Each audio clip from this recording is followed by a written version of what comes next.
Hoy empezamos con el tema de movimiento circular uniforme, pero primero vamos a ver qué es lo que significa movimiento circular, porque hasta ahora siempre hemos visto movimientos rectilíneos, ¿no? Acerca de una línea recta. Incluso cuando vimos movimiento en dos dimensiones, que eran, por ejemplo, un tiro horizontal o un tiro oblicuo, podíamos descomponer cada uno de los ejes como movimientos rectilíneos. Entonces, en un tiro oblicuo decíamos, bueno, lo que va según el eje horizontal, que generalmente lo llamábamos el eje X, va con movimiento rectilíneo uniforme, y en el eje vertical tiene un movimiento rectilíneo uniformemente variado. Entonces teníamos la aceleración en el eje vertical y la velocidad constante en el eje horizontal. Ahora vamos a ver qué pasa cuando hay un objeto que tiene una trayectoria que es a lo largo de un círculo, ¿no? Entonces, primero un par de conceptos acerca de lo que es el movimiento circular. Si es un movimiento circular uniforme, significa que da igual cantidad de vueltas en el mismo tiempo. Por ejemplo, si yo tengo el movimiento circular uniforme de esta pelotita y me dicen que en un momento le tomo el tiempo y da una vuelta en 2 segundos, vengo dentro de un mes y otra vez le tomo el tiempo y sigue dando una vuelta cada 2 segundos. Entonces, ese tiempo que tarda en dar una vuelta se llama período. Es un período, es el tiempo que tarda en completar una vuelta, ¿no? Período es tiempo que tarda en completar una vuelta. En completar una vuelta. ¿Ok? Fenómeno. Entonces, ese es un concepto fundamental para el movimiento circular uniforme. El período es constante, ¿no? Tarda siempre el mismo tiempo en completar una vuelta. De hecho, el período se lo llama, aunque es algo que se ha generalizado para cualquier cosa que justamente reciba el nombre de periódico. Por ejemplo, supongamos que estamos esperando el colectivo. Si decimos que tarda mucho, decimos que tiene un periodo muy largo, ¿no? Y si viene enseguida, tiene un periodo corto. Y complementario al concepto de periodo está el de frecuencia, ¿no? Frecuencia.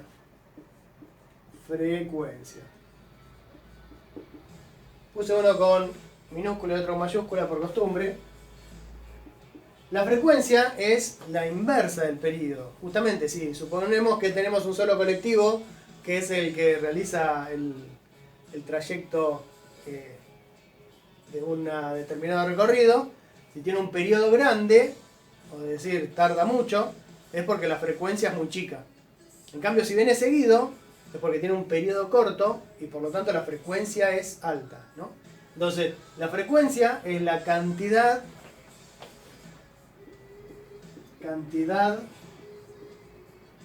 de vueltas.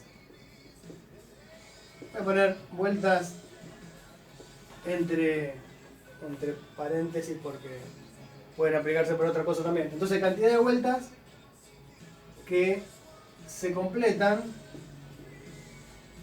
Vamos a poner cantidad de vueltas por unidad de tiempo, en una unidad de tiempo. En una unidad de tiempo. Entonces, ya sabemos cuál es la unidad de tiempo estrella para nosotros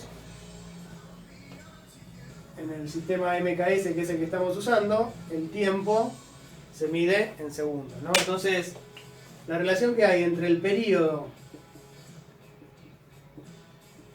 y la frecuencia es que una es la inversa de la otra. Entonces, el período se mide en segundos, es tiempo. Período, la unidad que vamos a hacer, la unidad que vamos a usar en general es el segundo, cuyo símbolo es S minúscula. Y la frecuencia, ¿no? Período es 1 sobre frecuencia, por lo tanto, frecuencia es 1 sobre periodo. Entonces, si el periodo se mide en segundos, la frecuencia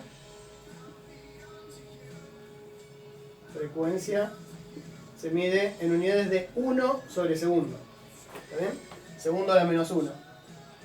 Esta unidad, como está usada, se la llama Hertz, cuyo símbolo es H mayúscula, Z minúscula. Hertz. Por supuesto, una de las cosas que más estamos acostumbrados a ver en la unidad Hertz es, por ejemplo, en sintonizar, cuando uno sintoniza una radio, una emisora de radio que la sintoniza justamente en algún tipo de frecuencia. Por ejemplo, radio con voz es 89.9 MHz. O sea que son 89,9 MHz. 89,9 MHz. Es una frecuencia de una radio de FM que otro día vemos qué significa. Significa 89,9 millones de hertz. ¿Está bien? O sea que hay algo que está completando, ¿no? 89,9 millones de vueltas, entre comillas, en un segundo. Porque el hertz es 1 sobre segundo. ¿Qué cosa es lo que está completando esos 89,9 ciclos? 89,9 millones de ciclos en un segundo. Bueno, en este caso sería, por ejemplo, las vibraciones de los electrones en la antena de esa emisora de radio, que es lo que permite generar esa onda de radio que podemos sintonizar en nuestra radio. ¿Ok? Entonces, el hertz es una unidad de frecuencia, el período es una unidad de segundo, el período es el tiempo que tarda un objeto en completar una vuelta en un movimiento circular uniforme, y la frecuencia es la cantidad de vueltas en, por ejemplo, una unidad de tiempo, en este caso en un segundo. Bien, entonces ahora nos vamos a ocupar un poquito hoy en lo que se llama la cinemática del movimiento circular. Todavía no nos vamos a ocupar de las fuerzas, de las aceleraciones. Lo vamos a hacer un poco más suave, por ser la primera clase. Entonces una manera de preguntarse es ¿qué distancia recorre esto en un periodo, ¿no? Voy a borrar esto, ustedes hacen captura de pantalla, ¿no? Es decir, bueno, en un periodo se completa una vuelta, ¿no? Y en esa vuelta, ¿qué distancia, ¿no? Si yo dijera, bueno, esto dio una vuelta así, si yo a esta distancia, que es el perímetro de este círculo, ¿no? El perímetro, o sea, es como si esto fuera una soga, lo rompo y lo estiro así, ¿cuánto mide? Bueno, el perímetro de la circunferencia, el perímetro, como ya todos saben, es 2pi por radio, ¿no? Este perímetro, o sea, es pi por diámetro. Es lo que es, de hecho, de ahí es la definición del número pi, o una de las definiciones que se puede dar del número pi. Es la relación que hay entre el perímetro y el diámetro de la circunferencia. Pero como el diámetro es 2 veces el radio, yo directamente pongo que el perímetro es 2pi por el radio. ¿Está bien? O sea que en una vuelta, la distancia que recorre es 2pi por el radio. ¿Está bien? Entonces, yo podría decir que la velocidad, el módulo,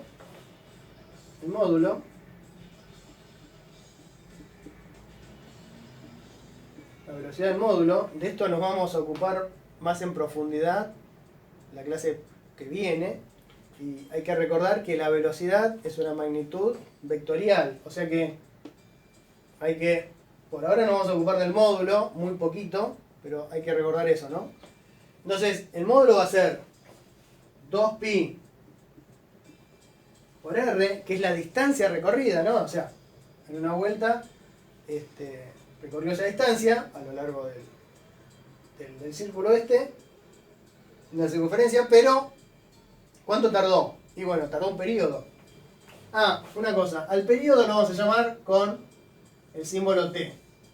Así como la frecuencia con el símbolo f, Aunque no, mejor con el símbolo P. Porque periodo, si no, de la T se puede confundir con tensión, no sé. En los libros aparece como T mayúscula, pero bueno. Entonces esto es 2pi sobre periodo. ¿Está bien? La velocidad, entonces el módulo va a ser la distancia recorrida sobre el tiempo. ¿Está bien? O sea que la velocidad va a depender del radio y va a depender del periodo. ¿Está bien? O lo que es lo mismo, fíjense, 1 sobre el periodo, ¿qué era? 1 sobre el periodo era la frecuencia. O sea que lo mismo que poner 2pi por frecuencia por el radio. ¿Está bien? Entonces, esto de acá que aparece siempre, 2pi sobre periodo o 2pi por frecuencia, está multiplicando al radio y de eso va a depender la velocidad. Pero, por ejemplo, en un reloj, ¿no? En un reloj, a mí lo que me interesa no es tanto la velocidad en medida en metros sobre segundos, por ejemplo, sino el ángulo recorrido, ¿no? A mí me interesa cuál es el ángulo recorrido y no tanto la velocidad medida en metros sobre segundos. O sea que esta parte es lo que se llama la velocidad angular o frecuencia angular, también se lo llama frecuencia angular o velocidad angular. ¿Qué es? Que es medir el ángulo como estos 2pi. Es lo que suelen llamarse también radianes, algunos le dicen. Bueno, dicen, una vuelta, en lugar de ser 360 grados, decimos que es 2pi. ¿Está bien? ¿2pi qué? 2pi nada, no tiene unidades. ¿Está bien? Es como decir, como definir todo si la circunferencia tuviera el radio igual a 1. ¿Está? Entonces, la velocidad medida en metros sobre segundo, como nosotros estamos acostumbrados, va a ser esta velocidad angular, que se puede calcular como 2pi dividido el periodo, o lo que es lo mismo, 2pi multiplicado la frecuencia, por el radio. ¿Está bien? Pero nosotros nos vamos a quedar por ahora con qué pasa con esta velocidad angular, que es 2pi sobre periodo. Esto que es 2pi sobre periodo, 2pi por frecuencia, es tan usado que se le pone un nombre, velocidad angular o frecuencia angular, y también se le pone un símbolo, y ese símbolo es omega. Omega minúscula. ¿Está bien? O sea que omega minúscula es 2pi sobre periodo, o lo que es lo mismo, 2pi por frecuencia. ¿Está bien? 2pi por frecuencia. O sea que en esta parte de 2pi dividido periodo, 2pi por frecuencia, que es lo mismo que es la frecuencia angular, ahí nos quedamos solamente con la parte angular de este movimiento. Por ejemplo, si yo tuviera un reloj, veo que la frecuencia angular o la velocidad angular de la tecla que es el minutero es mucho mayor, de la aguja que es el minutero, es mucho mayor que la aguja que es horaria, ¿no? Mientras la del minutero dio una vuelta, la horaria recién dio un 12avo de vuelta, ¿no? Entonces, esto de acá, ¿no? La aguja larga da una vuelta, mientras que la aguja corta da una 12ava parte de una vuelta. Entonces, ¿cómo se puede operar con esa parte angular antes que nos metamos en la parte de dinámica? Y bueno, es de la siguiente manera. Voy a borrar esto de acá. Nosotros ya teníamos experiencia con lo que pasaba en un movimiento rectilíneo uniforme. En un movimiento rectilíneo uniforme, en un movimiento en un movimiento rectilíneo uniforme, ¿cómo era la ecuación? Teníamos la posición en función del tiempo era posición inicial más velocidad por tiempo. En realidad era t menos t0, ¿no? Pero bueno, por ahora vamos a suponer que esto era el x inicial, era posición inicial más velocidad por tiempo. ¿Cómo va a ser ahora si yo quiero en un movimiento circular uniforme calcular en lugar de los metros o la distancia o la posición en donde está el objeto, quiero calcular el ángulo recorrido? O sea, en lugar de posición quiero ángulo en función del tiempo. ¿Está bien? Ángulo recorrido. Ángulo recorrido. ¿Está bien? Entonces va a ser muy parecido a lo que teníamos antes para el movimiento rectilíneo uniforme. Ahora el movimiento circular uniforme. Necesito saber cuál es el ángulo inicial en el que estoy y sumarle, ¿no? En el movimiento rectilíneo uniforme teníamos posición en función del tiempo. Ahora quiero ángulo recorrido en función del tiempo. Acá tenía en cuenta la posición inicial. Acá tengo en cuenta el ángulo inicial. Acá tenía en cuenta la velocidad. Pero ahora voy a tener en cuenta ¿qué cosa? Bueno, voy a tener en cuenta la velocidad angular. O sea, el omega. Por tiempo. Entonces, muy parecido a lo que hacíamos con movimiento rectilíneo uniforme, ahora lo vamos a hacer con el movimiento circular uniforme cuando quiera calcular ángulos. ¿Está bien? Porque, por ejemplo, bueno, una de las cosas, ya que había dado el ejemplo de este reloj, que lo tengo acá porque no anda justamente, es qué pasa en un movimiento rectilíneo uniforme cuando teníamos dos objetos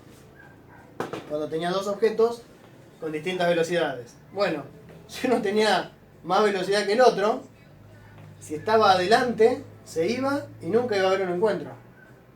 ¿Está bien? Supongamos que un objeto estaba delante de otro y este tenía una velocidad mayor y se movían para allá. Bueno, este se iba a ir y este no lo iba a alcanzar nunca. ¿Está bien? O al revés. Si este iba a una velocidad mayor y este a una velocidad menor y este a una velocidad mayor, lo iba a alcanzar una sola vez, lo iba a pasar y nunca más se iban a volver a encontrar. Sin embargo, si tenemos dos objetos, por ejemplo, las dos agujas haciendo un movimiento circular uniforme, también con el mismo centro, ¿cuántas veces se van a cruzar entre sí? Bueno, infinitas. ¿Está bien? Excepto que tengan la misma velocidad angular, se van a cruzar infinitas veces. ¿Por qué? Porque uno va a tener seguramente un periodo mayor o menor que el otro. Entonces, lo que significa es que el que va más rápido lo va a cruzar infinitas veces al que va más lento. O al revés, pues se puede pensar al revés también, ¿no? Entonces, cuando se hagan, por ejemplo, problemas de encuentro en este tipo de movimiento circular uniforme, hay que tener en cuenta eso, que la cantidad de encuentros es infinita. No es como en el movimiento circular que, listo, se fue y no volvió a pasar nunca más por el mismo lugar, ¿no? Porque en cualquier movimiento circular, cuando se completa un ciclo, es decir, cuando se completa un recorrido angular de 2π, se vuelve a la misma posición inicial, angularmente y en todo sentido. Entonces, eso hay que tenerlo en cuenta. Y de hecho, para hacer un ejemplo, podríamos hacer este ejemplo, ¿no? ¿Qué pasa? O sea, a las 0 horas de un día, las dos agujas están en el mismo lugar, ¿no? O sea, si lo hacemos acá, no hace falta hacerlo, ya está acá. A las 0 horas, ambas agujas están en el mismo lugar. Una pregunta que se puede hacer es, ¿cuánto tiempo pasa para que las agujas se vuelvan a encontrar, ¿no? Esa es una buena pregunta, ¿no? Porque ¿cuánto tiempo pasa? La primera aproximación cuando yo hago esta pregunta en los cursos, como ahora no hay nadie para que me conteste, me dicen, algunos me dicen instantáneamente 5 minutos. ¿Por qué? Bueno, porque se sabe que cuando la aguja grande del minutero completa una vuelta, la aguja chiquita se fue a un 12ª parte de vuelta. Entonces, para que esta llegue hasta este lugar, hace falta 5 minutos más. Entonces, la primera respuesta que me suelen dar es 1 hora y 5 minutos tardan en volver a encontrarse. Pero el tema es que en esos 5 minutos que la aguja grande se fue desde acá hasta acá, la aguja chiquita avanzó un poquito más. Entonces, es 1 hora, 5 minutos y un poco más. Pero esa no es una respuesta que sirva, ¿no? Nosotros queremos saber exactamente cuánto tardan en encontrarse. Entonces, podríamos hacer este problema. Voy a borrar esto.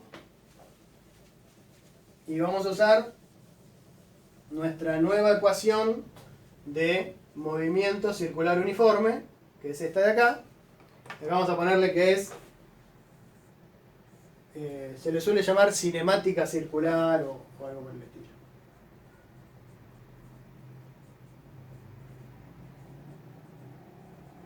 Cinemática circular, o sea, estamos hablando de ángulos recorridos y todavía no nos metemos del todo con esta parte de velocidad, porque recordemos que velocidad es vectorial, entonces la clase que viene ya se va a poner un poco más interesante.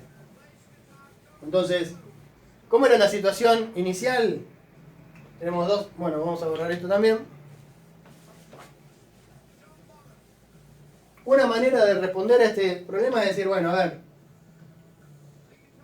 acá la aguja grande y la aguja chica apuntando en el mismo lugar. Esto es 6, esto es 3, esto es 9. 1, 2, 4, 5, 7, 8, 10, 11. Un reloj, como este de acá.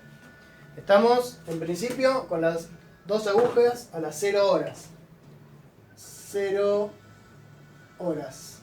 ¿Está bien? Entonces, tengo dos ecuaciones. Una para... me va a dar el ángulo del minutero en función del tiempo. Y la otra me va a dar el ángulo de la aguja chica, que se le llama la aguja horaria.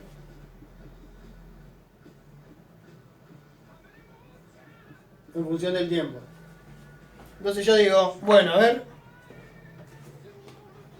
Salgo de acá. Estoy ahí. Esta es la situación. 0 horas. Bueno, vamos a escribir la ecuación tanto para el minutero como para la horaria. ¿Cuál es el omega?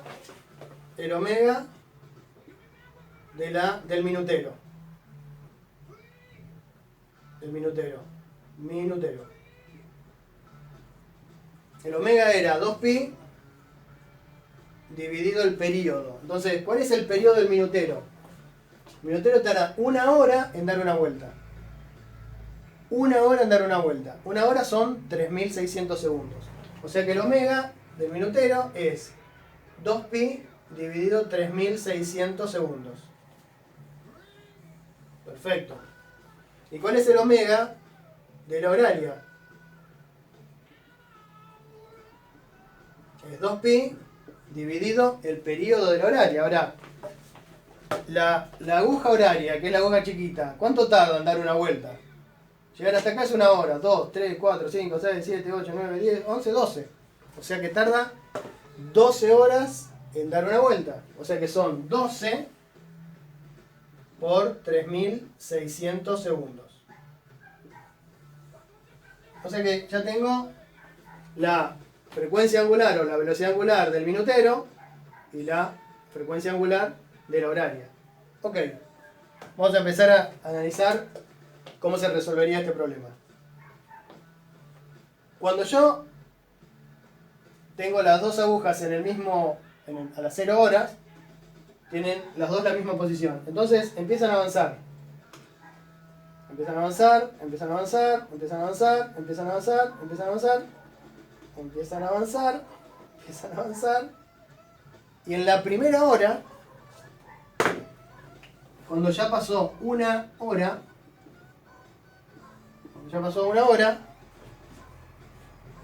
la aguja horaria volvió al mismo lugar y no se encontraron. No se encontraron. O sea que en la primera hora no se encuentran. Una cosa que uno ya se había dado cuenta. Y empieza una nueva situación. Empieza un nuevo ciclo para la aguja del minutero. Entonces digo, bueno, en esta nueva situación, a partir de ahora, ¿en qué posición? Bueno, estoy midiendo los ángulos, por supuesto, en sentido horario y a partir del 0, ¿no? A partir de la posición vertical de las agujas. Digo, en esta nueva posición, ¿cuál es para esta nueva hora? ¿Cuál es el ángulo inicial que tiene el minutero? Bueno, está en el ángulo 0. ¿Está bien? O sea que es 0 más omega por t. ¿Y cuál es el omega del minutero? 2pi sobre 3600 segundos por t. ¿No? ¿Y cómo es la situación para la aguja corta, que es la aguja horaria? Bueno, el ángulo inicial de la aguja horaria, cuando transcurrió una hora, el ángulo inicial no es 0, es una 12ª parte de todo esto. ¿Está bien? Entonces habíamos dicho que una vuelta entera para nosotros era 2pi. Entonces, este ángulo inicial es una vuelta entera dividido 12. O sea, 2pi dividido 12. ¿Está bien? El ángulo inicial del minutero es 0. El ángulo inicial de la aguja horaria es 2pi dividido 12. Más omega de la horaria, que es 2pi sobre 12 por 3600 segundos, por t. Y bueno, ahora ya tengo mis dos ecuaciones. Estoy listo para saber qué pasa. Para saber qué pasa a partir de esta situación. Entonces digo, ¿cómo tengo que hacer cuando yo quería un encuentro en, por ejemplo, movimientos rectilíneos uniformes? Bueno, a la ecuación de la posición en función del tiempo de uno de los objetos que se está moviendo, lo igualo a la ecuación de la posición en función del tiempo del otro objeto. Acá lo que quiero es ver cuándo ocupan la misma posición, o sea, cuándo tienen el mismo ángulo. Entonces, el ángulo recorrido en función del tiempo del minutero se tiene que igualar al ángulo recorrido en función del tiempo del horario. Entonces, en el encuentro, a ver si tengo una... En el encuentro, esto de acá tiene que ser igual a esto de acá. ¿Está bien? Entonces lo voy a escribir acá arriba porque se me está acabando el lugar. Situación o condición de encuentro. Condición de encuentro. Esto también lo borro. Condición de encuentro. Recordemos, había pasado una hora completa y a partir de esa hora completa planteo de nuevo las ecuaciones y ahora planteo el encuentro. Me queda 2pi sobre 3600 segundos por t de encuentro es igual a 2pi sobre 12 más 2pi sobre 12 por 3600 segundos por tiempo de encuentro. Perfecto. Hay que hacer esta cuenta y despejar t. Ahora bien, ¿qué se puede simplificar de acá? Bueno, tanto acá como aquí hay 2pi multiplicando. ¿Está bien? Entonces probablemente si simplificamos eso, la cuenta quede un poquito más fácil. Entonces me queda tiempo de encuentro sobre 3600 segundos es igual a 1 sobre 12 más tiempo de encuentro sobre 12 por 3600 segundos por tiempo de encuentro. O sea, tiempo de encuentro sobre 3600 segundos, 1 sobre 12, tiempo de encuentro sobre 12 por 3600. Y lo que hay que hacer es despejar, como dije, el tiempo de encuentro de acá. Lamentablemente voy a tener que borrar esta ecuación. Y ahora lo único que tengo que hacer es esto que está acá, lo voy a pasar para allá. Me queda tiempo de encuentro sobre 3600 segundos menos tiempo de encuentro sobre 12 por 3600 segundos es igual a 1 sobre 12. ¿Está bien? Tiempo de encuentro sobre 3600, esto que estaba acá, ahora está acá restando. Y acá lo que voy a sacar es factor común 3600 segundos. Entonces me va a quedar tiempo de encuentro, tiempo de encuentro solo, menos tiempo de encuentro sobre 12. Y saqué factor común 3600 segundos.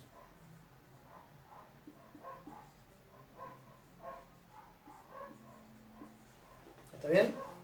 Acá me quedaba tiempo de encuentro sobre 3600 segundos. Y acá me quedaba tiempo de encuentro sobre 12, 3600 segundos.